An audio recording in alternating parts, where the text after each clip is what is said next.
मोदी सरकार कोरोना, महंगाई, किसान और पेगासस के मुद्दों पर सड़क से सदन तक घिर चुकी है। समूचा विपक्ष आदरणीय राहुल गांधी जी के नेतृत्व में सरकार के खिलाफ हमलावर है। संघ हमेशा गांधी परिवार के खिलाफ अफवाहें फैलाकर छवि धूमिल करने का प्रयास करता रहा है और राहुल गांधी जी को पप्पू साबित करने में बीजेपी संघ और गोदी मीडिया पर दशकों से लाखों करोड़ों रुपए खर्च कर रही है। राहुल गांधी जी पर आरोप लगाए गए कि उनका अपनी ही पार्टी कांग्रेस संगठन पर पकड़ नहीं रह गई। विपक्षी दलों के नेता राहुल गांधी के नेतृत्व में एकजुट नहीं होना चाहते। विपक्ष में कांग्रेस अलग थलग पड़ गई है।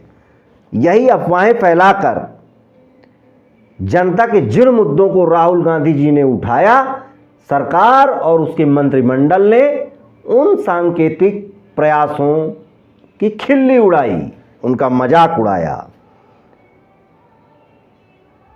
और आज जब विपक्ष आदरणीय राहुल गांधी जी के नेतृत्व में सरकार के खिलाफ एकजुट है, सड़क से सदन तक महंगाई के खिलाफ साइकिल मार्च कर रहा है और सदन के अंदर जासूसी कांड को लेकर बायकॉट कर रहा है, ऐसे समय में मोदी सरकार कितना भी ये दिखाने की कोशिश करे कि वह राहुल गांधी को गंभीरता से नहीं ले रही, पर हकीकत यह है कि राहुल गांधी के आह्वान पर जब चाय नाश्ते पर समूचा विपक्षी दल चर्चा करने उनके निज निवास पहुंचा, तब मोदी सरकार के माथे पर बल पड़ा। नतीजतन पार्लियामेंट्री बोर्ड की बैठक में मोदी विपक्ष को कोसते नजर आए। उनका कहना था कि विपक्ष संसद, संविधान और लोकतंत्र के खिलाफ काम कर रही है, जबकि हकीकत यह थी कि मोदी सरकार ने 12 बिल 7-7 मिनट के अंतराल में पारित कर लिए। प्रति बिल को 7 मिनट समय मिला। कोई चर्चा नहीं, कोई सुझाव संशोधन नहीं और कानून बन गए।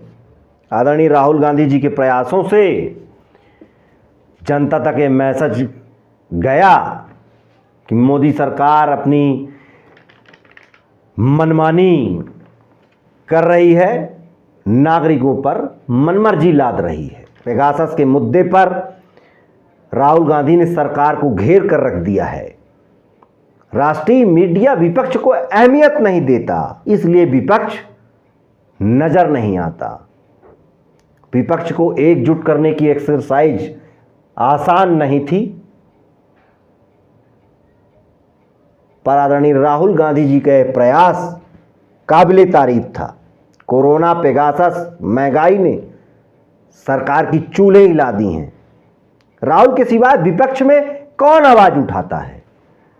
चाहे 7 साल मोदी के कार्यकाल आप देख लीजिए या 2014 चुनाव से पहले आप देख लीजिए, अर्थव्यवस्था, वैक्सीनेशन, किसान, राफेल, भूमि अधिग्रहण बिल, हर मुद्दे को राहुल गांधी जी ने ही उठाया है। टीवी चैनल और प्रिंट मीडिया चुप हैं। विपक्ष को जन भावनाओं से जान मिलती है। यही जन भावनाएं विपक्ष को एकजुट करती हैं और सत्ता पक्ष के खिलाफ गठबंधन तैयार करती हैं। आदरणीय राहुल गांधी सोशल मीडिया के जरिए हर मुद्दे पर सरकार के खिलाफ बोलते रहे हैं।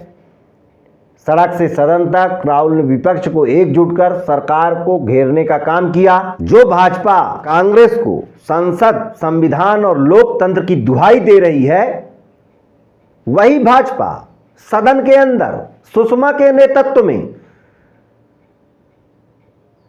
सदन बाधित करने के सारे रिकॉर्ड ध्वस्त कर चुकी है। बीजेपी को अपने गिरेबान में झांकना चाहिए कि उसने यूपीए सरकार को किस हद तक परेशान किया। माहौल बनाने और जन भावनाएं तब्दील करने में मीडिया का अहम रोल होता है। 34 पार्टियों के साथ रहकर भी मोदी अकेला है और 17 राजनीतिक दलों के साथ होने के बावजूद भी कांग्रेस अलग थलग है।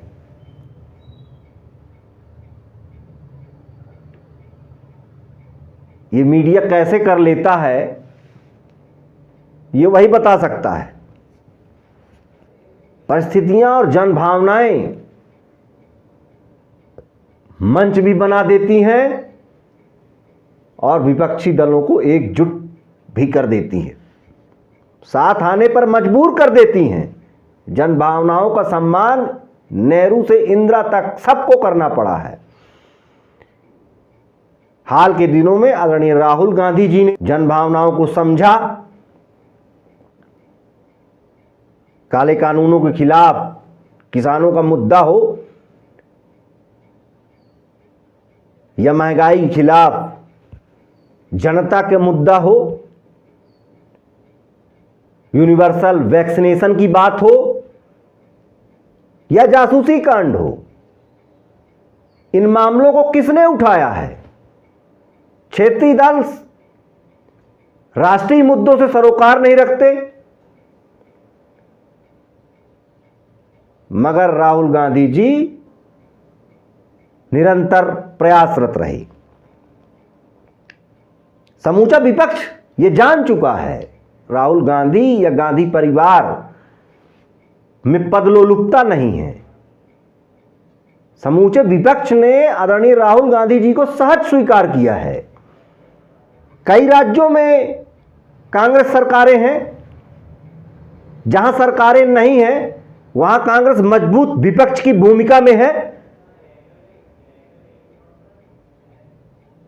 मगर मीडिया ऐसे बताने की कोशिश करता है कि कांग्रेस खत्म हो रही है, खत्म हो चुकी है। गोदी मीडिया का यह षड्यंत्र जनता अब जान चुकी है। इस मानसून सत्र में मोदी सरकार की मंशा पर राहुल गांधी ने पानी फेर दिया। मोदी सरकार जिन जनहितैषी मुद्दों को दबाकर आगे निकल जाना चाहती थी, वह करने में वो असफल रही। कांग्रेस ने उसे रोक दिया। जो मीडिया विपक्ष को कमजोर बता रहा है, वह असलियत छुपा रहा है। उसका फोकस विपक्ष को कमजोर दिखाने में है, जबकि हकीकत यह है कि पेगासस, महंगाई, किसान बिल और सरकारी संपत्तियों की बिक्री जैसे मुद्दे पर कई राजनीतिक दल एनडीए से अलग सोच रखते हैं। विपक्ष के लिए पानी अब सिर से ऊपर निकल चुका है। आईबी, सीआईडी, ईडी, एनआईए से विपक्ष अब दबने वाला नहीं है। छापेमारी, गिरफ्तारी से सरकार विपक्ष का दमन करना चाहती है, जनता की आवाज को दबा देना चाहती है, कुचल देना चाहती है। आने वाले समय में आदरणीय राहुल गांधी जी की भूमिका में विस्तार होगा, इसमें कोई शक नहीं है कि वे राष्ट्रीय नेता हैं और क्षेत्रीय दलों को उनके नेतृत्व में यूपीए के संभावित चेयरपर्सन भी हैं। राहुल गांधी जी ने जब विपक्ष को संबोधित किया तो उन्होंने सभी को सरकार के खिलाफ जन विरोधी नीतियों के मुद्दे पर एकजुट रहने की बात कही। जिस तरह से विपक्ष एकजुट हुआ, राहुल गांधी जी ने सभी से मेल मुलाकात कर संवाद स्थापित किया सड़क से सदन तक सरकार को घेरने का प्रयास किया। इससे भाजपा और संघ को कांग्रेस मुक्त भारत का नारा अब दुस्वप्न नजर आने लगा है। इधर शिवसेना एनडीए से अलग हुई, कांग्रेस के साथ है। अकाली दल भी एनडीए से अलग हो चुका है, बीजेपी का साथ छोड़ चुका है। पेगासस के मुद्दे पर नीतीश कुमार ही अलग अलाप रहे हैं। एनडीए बिखरता दरकता नजर आ रहा है। जीएसटी, नोटबंदी, बेरोजगारी, महंगाई, भुखमरी जैसे मुद्दे एनडीए में बिखराव का मूल कारण बन सकते हैं। देखिए, जन भावनाओं का सम्मान करने के लिए हर राजनीतिक दल बाध्य है। यूपीए के साथ जो राजनीतिक दल हैं या एनडीए के साथ जो राजनीतिक दल हैं, वह सभी कोई भी राजनीतिक दल जन भावनाओं के खिलाफ जाने का काम नहीं करेगा।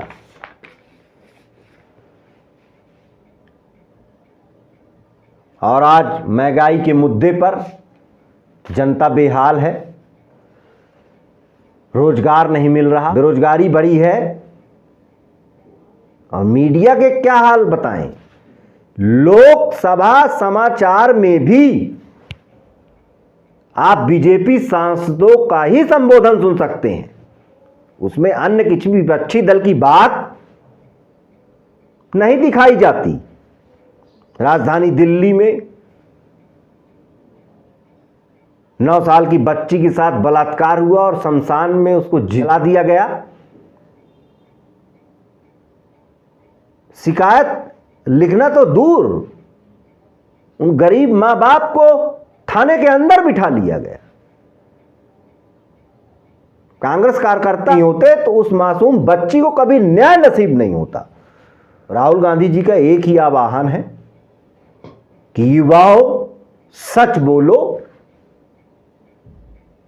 जब आप सब सच बोलना शुरू कर देंगे तो मोदी सरकार का पतन स्वाभाविक रूप से हो जाएगा।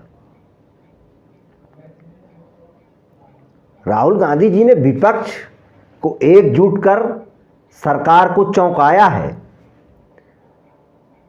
समूची विपक्षी पार्टियों के नेता राहुल गांधी के निमंत्रण पर उनके घर चाय नाश्ते पर गए और उनके नेतृत्व में घर से सदन तक साइकिल मार्च किया।